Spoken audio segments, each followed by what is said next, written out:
ary ianao ry Daniela dia ahoronao ny teny ka sy tomboka seny taratasy mandra-piaviny andro farany maro ny azoto mandinika ka hitombo ny fahalalana. Daniela 2:24. Ny fiafaran-tantaran'izao tontolo izao tena izy tokoa ve zany? Raha izy dia mety raha oviana. Io fanontaniana io dia anisan'ny nanitikitika ny sain'ny olona hatramin'ny ela. Ny mpaminany Daniela dia manambara meloha fa alohan'ny farany dia hitombo be ny fahalalan'ny zanak'olombelona eto ambonin'ny tany ry havana. Ary efa mitranga zany.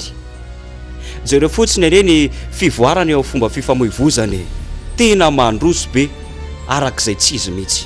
Nandritra ny 900 taona izay tsy afaka nandeha mihoatra ny soavaly faingam-pandeha indrindra ny olona amin'izao fotoana izao ao anaty minitra vitsy dia tody amin'ny toerana izay nandaniana vola maro taloha. Ny fivoarana izay nentin'ireny solosaina ireny dia tsy mba noheverindrazam-bentsika akory angambany ry havana. Fa ny tena mampiaiky dia ny fitombon'ny fahalalana tsara izay fonoson'ireo boky misy faminaniana ao amin'ny baiboly amin'izao fotoana izao. Eny efa voalaza koa fa hitranga ihany koa zany. Fa izao no tsara ho fantatra tsy ny boky nosoratan'i Daniela ihany milaza ny amin'ny toe-javatra manambara farany. Moa ve mbola misy boky misy fahalalana hafa mety miafina ny amin'ireny rakitsoratra efa ela ao amin'ny baiboly ireny ry havana? Ary andre ady sy filazana ady ianareo koa mitandremo aza matahotra fa tsy maintsy ho tonga zany nefa tsy mbola tonga ny farany. Fa izy firenena hitsangana mely firenena ary isy fanjakana hitsangana mely fanjakana ary isy mosary sororon-tany any amin'ny tany samihafa. Fa izany rehetra izany dia fiandohan'ny fahoriana. Raha tipaza-maso ny zava-miseho maneran-tany dia tsikatra fa lasa toerana mampidoza ny tontolo moderna misy antsika noho ny herisetra politika sy ny loza voajanahary isan-karazany. Sainy kely eny ety da atao anatin'ireo taonjato faraparany dia niaritra ady lehibe anankiroa ny olona ankoatrareo fifandonana maro tetsy teroa. Tsy asiana teny be intsony ny firongatry ny terrorisme fampiroroana maneran-tany. Ambonin'izany ny fitomboan'ny loza voajanahary amin'izanain'olona maro. Ao ny horohoro-tany, ny doro-tanety sy ny doro-ala, ny tondra-drano, ny rivo-doza isan-karazany, ny oram-baratra tena mamono ary ty fiovan'ny toetrandro hoe toa tsy mandeha amin'izay lohan'ny tsondry havana.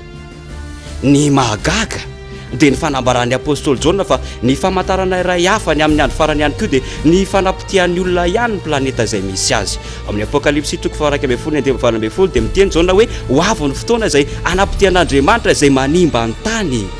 Mazava ny fatanteran'io faminaniana io ry havana. Nandritra ny taonjato ny fandimy dia ny fampitifotra ny fahavalony tamin'ny zanatsipika mirehitra na ny tafondro no hanina ataon'ny olona.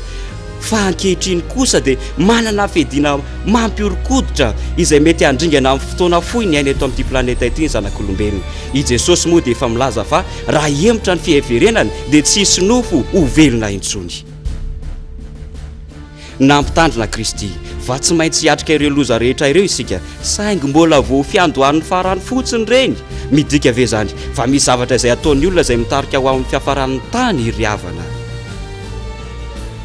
Fa aoka ho fantatrareo zao fa any aparany any dia hisy andro mahory fa ny olona ho tia tena, ho tia vola, ho mpandoka teny, mpiavonavo, mpiteny ratsy, tsy manora isireny, tsy misaotra, tsy manady izay masina, tsy manam-pitiavana, mpanontolo fo, mpanendrikendrika, tsy mahonom-po, loza be, tsy tiany tsara.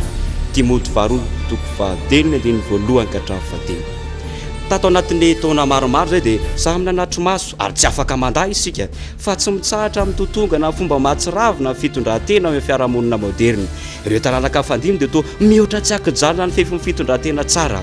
Vokany ny taranaka mandimby dia toa tafalatsaka ambany dia ambany no ny teo aloha foana ry havana ary tena mampalahelo no mahita fa toa tsy misy fiafarana izany fitotongana ny mpitondran-tena izany ry havana. Tamin'ny andro Noa ny fahalavona moraly dia nitondra tamin'ny fandringanana tamin'ny alalan'ny tondra-drano ry havana.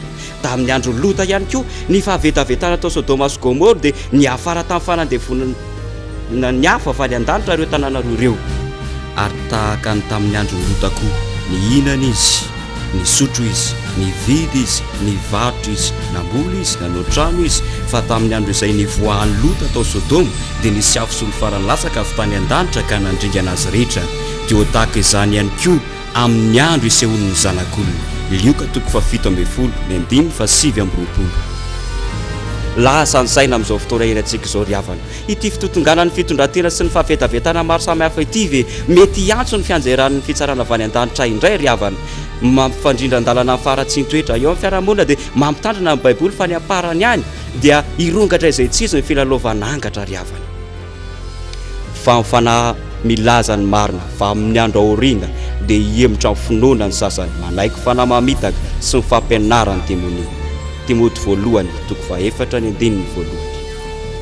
Ny fifandraisana maty izay nirarahan'ny soratra masina hatramin'ela dia nanjary ny ekena eny fa na dia eo amin'ny fiangonana kristianina aza ankehitriny.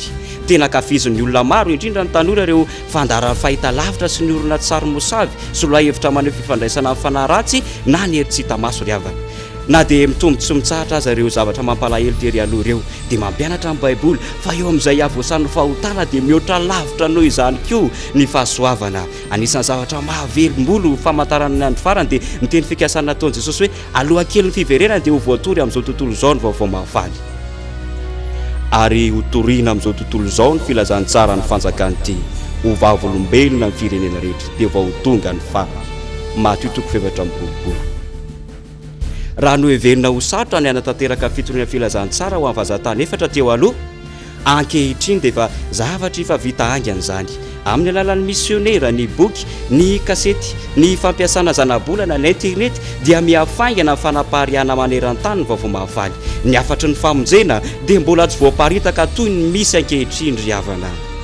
Ny baiboly dia mampiseho mazava fa miaina ao anatin'ny andro farany amin'ny tantarany tany isika. Ny fitombon'ny fahalalana, ny tsy fisian'ny fandriam-pahalemana iran-tany, ny fitotongana fitondran-tena, ny fitobaky ny fahalianana amin'ny occulte, izany hoe amin'ny angatra sy ny avelo dia samy manam-pirofo fa akaiky ny farany ary tena angana fa tanterahan'ireo faminanendreo.